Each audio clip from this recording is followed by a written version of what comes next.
There we go. Might not see my head because I'm short.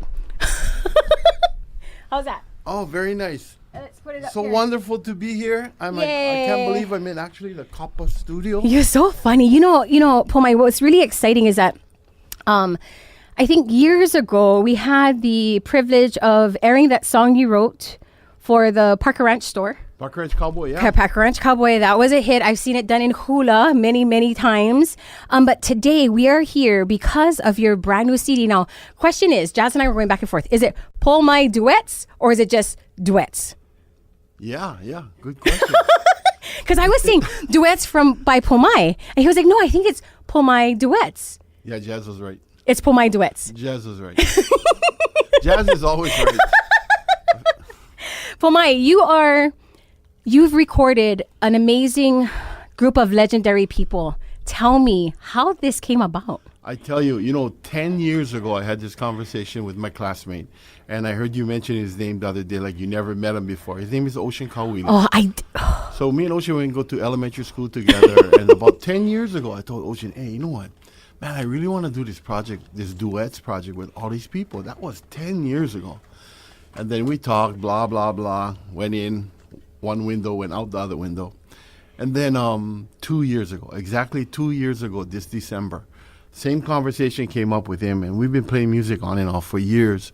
I said, man, remember I told you this about 10 years ago? He said, yeah, I remember. He said, you got to do it. And it's always been like on the back burner. Mm-hmm. Well, what really kicked it into gear was two people that were supposed to be on it passed away. And that was Palani Vaughn and Eddie Kamai. When Eddie Kamai passed away, I was like, oh man, you know what? I just can't wait anymore. I cannot. Yeah. And so that really got me going and pushing this forward and contacting these people and making the reservations and just making it happen. Yeah, making it happen. Now, you've been in the music scene and actually entertainment world, I should say, in Hawaii for a very, very long time. Let's take it back to when you, I guess, out of high school or during high school? Yeah, out of high school. At that time in Kamehameha, there was like a joint venture with Kamehameha and this amusement park of all places in Tennessee. Wow. Really? In Tennessee. It was an amusement park, kind of like Sea Life Park. It was called Porpoise Island. Okay. And they had these 3 shows that rotated every day. There was a Hawaiian stage show, a bird show, which had different birds, and sea lion and porpoise show. And then we would perform in the Polynesian Hawaiian show. Yeah. And then we would be required to also MC the bird show and the porpoise show. And this would go on every day, several times, 5 rounds a day. And this is all summer. So I was very fortunate to audition and be selected as a musician. And I started entertainment doing that during my junior year and then again in my senior year. And then I went back in 82 for the World's Fair. I did it one more time there. Wow. So did you know that this is probably going to be your career or your life? No, I had no idea. Like a lot of the musicians that are my friends, you know, they kind of just fell into it. Yeah. Just kind of fell into it. Mm-hmm. So here you are, years later, you've traveled the world. You've been playing at every possible thing every location. However, you chose to do duets with these people. Yeah. And tell me why. I really wanted to, there were several reasons actually. One was I grew up with this kind of music. Yeah. I grew up listening to these people. Never in my imagination would I think I would ever record with them. And as I grew older, as I got to know them, as I got to work with them, I just felt like, wow. Watching a lot of them, age and leave the industry. I for myself, I wanted to capture that and have a memory of that. But also, most importantly, is to pay tribute to them and their careers. And I think that's the feeling I get when I was reading through your puke and going through the pictures.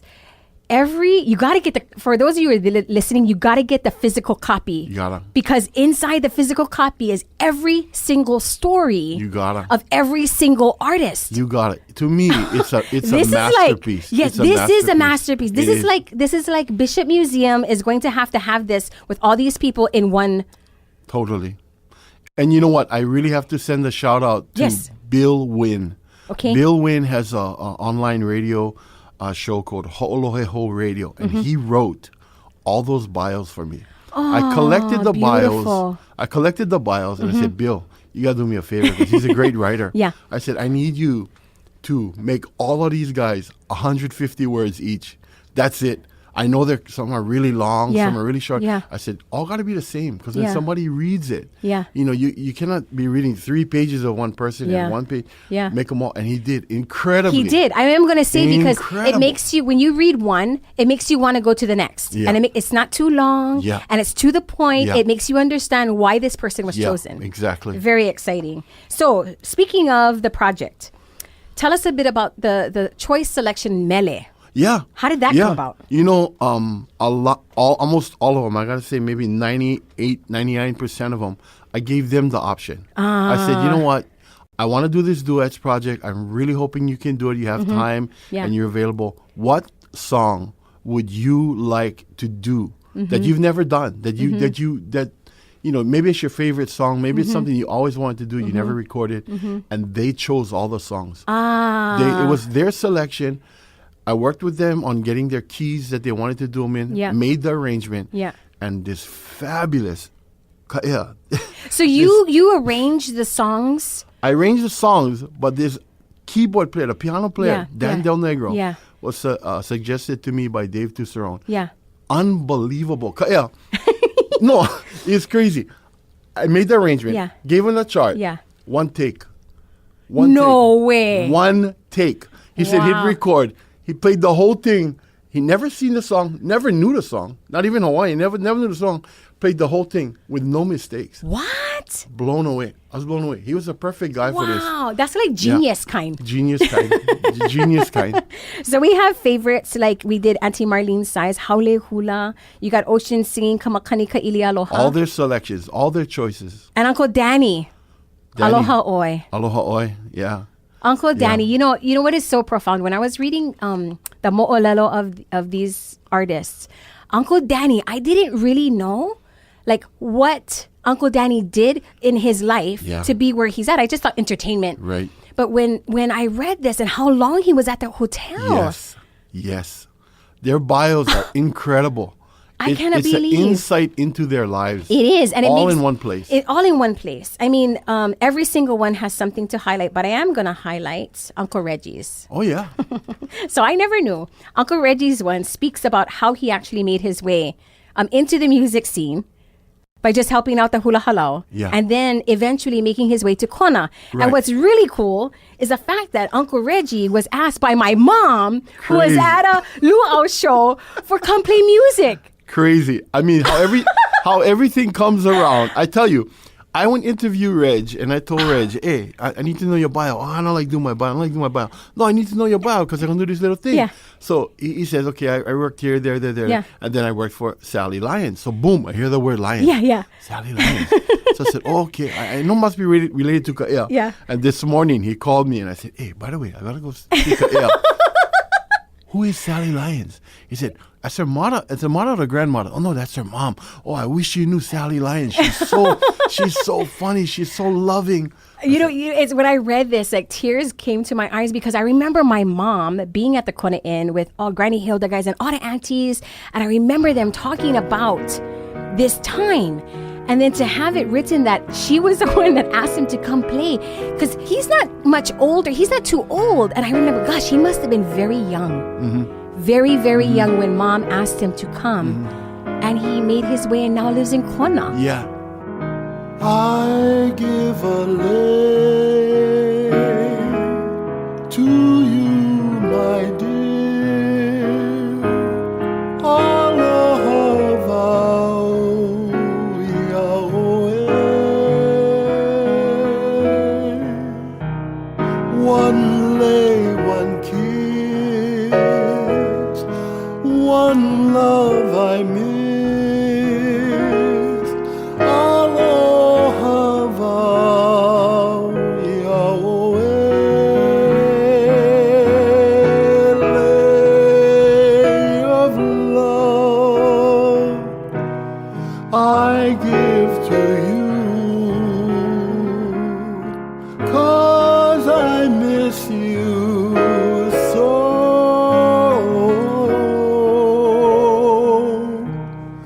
I give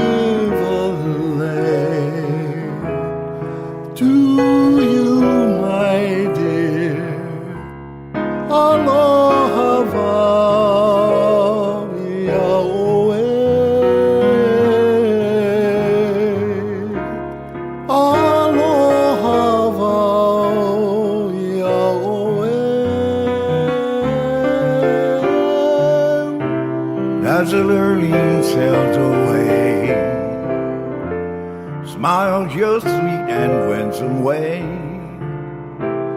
and take with you our love and aloha. With a token flower lay that I give to you each day, and take with you our love and aloha. Now that we must bid adieu, God bless you and guide you. May someday your journey end right back here in Aloha land. And as the whistle starts to blow, one more kiss before you go, and take with you our love and aloha, and take with you our love and aloha. And what's crazy is you're part of this project because you helped me with all the aloha. Yes, And I see this name in there. It's just like it just comes right around. It's supposed to be. Unbelievable. It's supposed to be. Unbelievable. But all of these people, I mean, from the Kodak Hula Show stories to Gary Haleamau singing Ikona, we got Russell Payo, I mean, you name it. And you know, one of the, I wanted to ask you, what is his name? The gentleman that does Fire Knife or Polynesian Malala. Dance. Oh Tell my me, God. you know, that was fascinating to me. It was. You know, I really had the opportunity. I started doing Polynesian shows when I was 18, 19. Yeah. Okay, I come back from Tennessee. My girlfriend at that time was working at Havana's, and she asked me, hey, we need one musician. Would you like to come and audition? And I'm like, hey, they get all soles over there. I'm not going to fit in. I'll be the only Hawaiian musician. No, come. I want you to come audition. And I was terrified. I went 18. I went with my ukulele, and he has all these soles on the stage. Looking at me, giving his eye, and I'm like, oh my God. So Malala, the guy in charge of the show, he asked me, okay, go up there, play me something and play the toere. And I just had this fresh experience doing that. Yeah. And he liked it. And you know what was even more pressure on me? He really liked me so much. He made me the lead guitar player. At 18? I never played lead guitar in my life. In my life. He gave me this cassette tape, and he said, here, you better learn this. And that's him picking. So I took it home. I put my headphones on. I just practice every day. I owe my entire Polynesian career to Malala because he had faith in me. He hired me. He trained me. I was in my 1920 working at Havana's in Waikiki, the biggest show in Waikiki. Yeah. And when I was putting this project together, I was thinking, okay, who's the legends of Waikiki? Yeah. He never came to mind, ever. Yeah. Never. I had, Marlene Tsai, Gary Aiko, Danny Kalekini. Yeah. I'm going down my list. Yeah. And I'm thinking, who else had a show? You know, of course, I had Al Harrington, all these other guys, but I was in the mainland. And I looked and I said, wow, the biggest show was Havana. And I said, oh my God, Malala actually made an album back in the late 80s, late 70s, early 80s, called Arutu. And I said, I got to have Malala. I just have to have Malala. I have to. And I contacted him, and he didn't want to do it. Really? The wife said, he feels he's too old already. He cannot hear if you put the headphone on. If you notice in his picture, he only one guitar. Yeah. That's the only way I could get him in. I said, Malala, bring your guitar, because he played along with the track. Yeah. And I told Dave Tusserone, Dave, no record the guitar. Yeah. But he's so comfortable playing the guitar, you have to let him play. So he played along, but there's no guitar in the track. He's singing to the piano. Oh. And then, but what's really, really touching, 2 months ago, he passed away. And are you kidding me? Before I could even release it, he's the only one that had passed. So I went to his funeral, was in Waikiki, and it's just really weird because this is where I started my career, and here I was attending his funeral at Kapiolani Park. And but he needed to be on there, and to capture that, to get him on there, I think it's priceless. It's priceless. Wow. And the song, not only that, the song on there, Tawake, is the main pinnacle of that show. Wow. Wow. Yeah. That's. See, I knew there were going to be stories like this. Yeah, I mean, he was a legend. Maybe not so much in the Hawaiian music, but in Waikiki. He was a legend. Yeah. He was a legend. Yes, anybody in Polynesian shows, if they heard of him, they would say, oh, yeah, Malala, yeah, he was at Tavanas. And it says, I'm reading the opening, he came to Honolulu. He moved there when he was 16 years old, and that's what he did. He performed Polynesian Review. Yeah.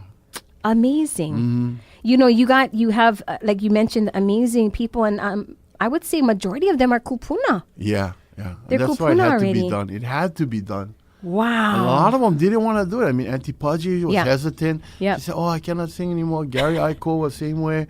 So I'm very, very fortunate to have had them in there. I had to have people shuttling them, to the studio because they cannot drive. Yeah. My friend Russell and my wife, Tony, they're running around all over Oahu, picking them up, bringing them to the studio, so they could get there. Wow. That's why it is unreal. You got to have the physical product. That's my thing is you got to have the physical product. You got to see. You got to read the stories. Yeah. Because I read it first before I heard it. So when I'm listening, it makes me understand or feel who that person is that's singing it. Right. Super amazing. And they all have a unique story. They all have a unique story. So, gosh, is there anything outside of Uncle passing, like outside of anything, like hilarious stuff that happened to you during this project? I mean, outside of your family having to shuttle all the kupuna back and forth to the studio. Well, I think the highlight of it was Sam Kapu. Oh, yeah? Yeah, because, Sam was on radio, and Sam's very personable, and Sam's very outgoing. And, so he comes with his little cooler. Yeah. And he asked the piano player, hey, and this is in the morning, Hey, you look something for a drink. And they're going at it, and I'm like, wow, and he has like a joke.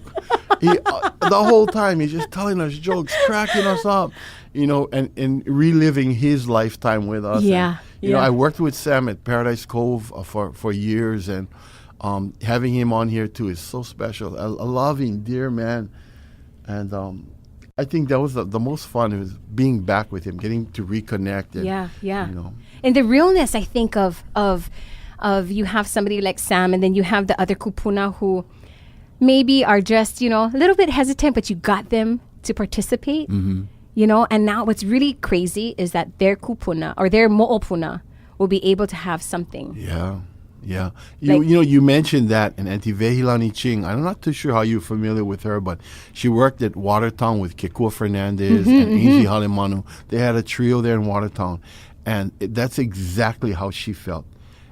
She wanted to leave this legacy of that song, and she chose Makalapua because her grandmother, Harbottle is her last name, wrote the chant for Liliuokalani. Wow. And she wanted to do that as a memento, for her mopuna when she passes. And these are people that during this time, like today, we can mention all the different artists, Hawaiian artists, but these were people that really set the foundation. They were the ones that were in and out of from gigging to supporting other names we may know, but these are the voices. Yeah, the foundation. Yeah, and you were you were able to capture it. Yeah, it's a tribute to them, to their legacies, and just fortunate to have had the time and ability to do it. So now that we have the product, now that you finished it 10 years later. I know. What's in store for the project? What are you planning next? What's happening? Kaʻea, I gotta tell you, I mean, when you are an artist, like because you teach hula, when you are able to create, when you're able to do something you set a goal to and wanted to do, that is the end result. Yeah. That is the end result. Yeah. Whether this thing goes anywhere, no matter to me. Yeah. It doesn't matter. Yeah. The fact that it's finished, I'm happy about that.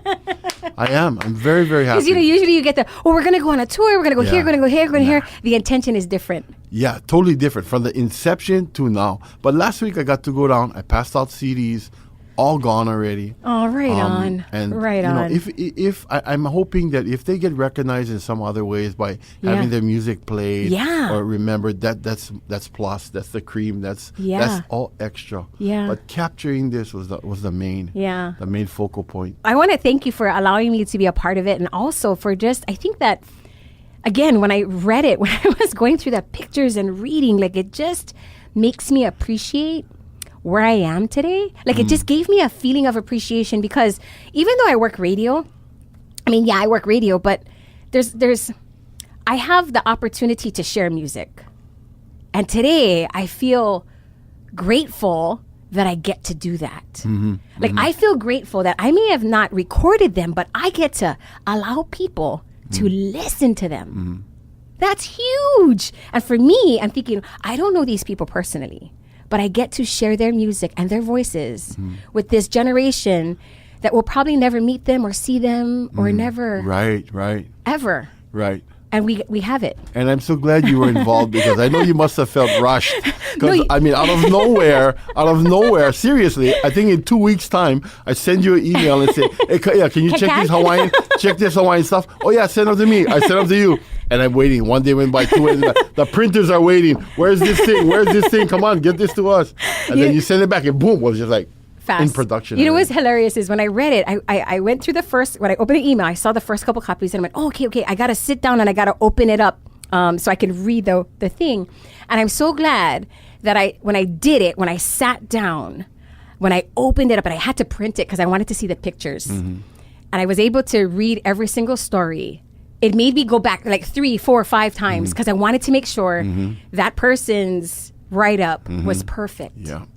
Thank you for that. I don't even know them. Thank you for that. Really. So tell us how can our listeners get a copy? Are you going to allow us? Yeah, no, it's online. And, I really feel that if you don't have the physical copy, you're doing a disservice to the artist. Yeah. My distributor is Ho'olohe Ho Records. Okay. And they said, you know what? This thing is so unreal. Yeah. It's a masterpiece. They said they're not going to put them out for digital distribution until people can actually look at the thing. So they can go to Ho'olohe Ho Records, or they can go to Pomai.com. Okay, easy. Okay. They can buy it there. But it's a masterpiece. And you're going to send it to them? Yeah, I'm going to send them to them. Wow. Yeah. That's awesome. Yeah. Anybody else you want to mahalo, Pomai? Oh, shucks. It's just all the artists, of course, and there's a whole bunch of them. Yep. I want to say mahalo to Dave Tucerone, his studio, 7th Wave in Oahu. Also to Carl Kasberg. He recorded Reginald and Russell over here on the Big Island. Ron Boyce from Las Vegas recorded Gary Haleamau. Those are the guys that really made the time and helped me put this thing together.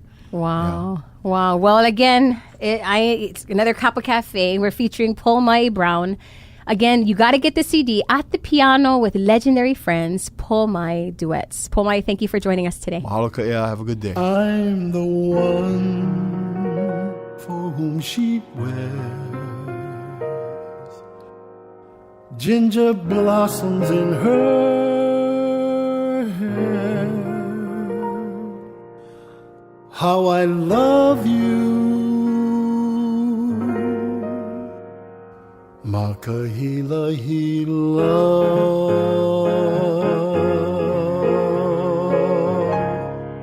Makahila Hila, bashful eyes. What secrets are you hiding in such a sweet disguise? Makahila Hila, smile for me with a smile that never was on land or sea. Crystal tears like rain on a tea leaf in the sun, sparkle when you laugh. They tell me I'm the one you will give your heart to. Makahila Hila, I'm the one for whom she wears ginger blossoms in her hair. How I love you, Makahila Hila, Makahila Hila, bashful What secrets are you hiding in such a sweet disguise? Makahila-hila, smile for me with a smile that never was on land or sea. The crystal tears like rain on a tea leaf in the sun. They sparkle when you laugh, and they tell me I'm the one you will give your heart to. Makahila-hila, I'm the one for whom she wears ginger blossoms in her hair. How I love you,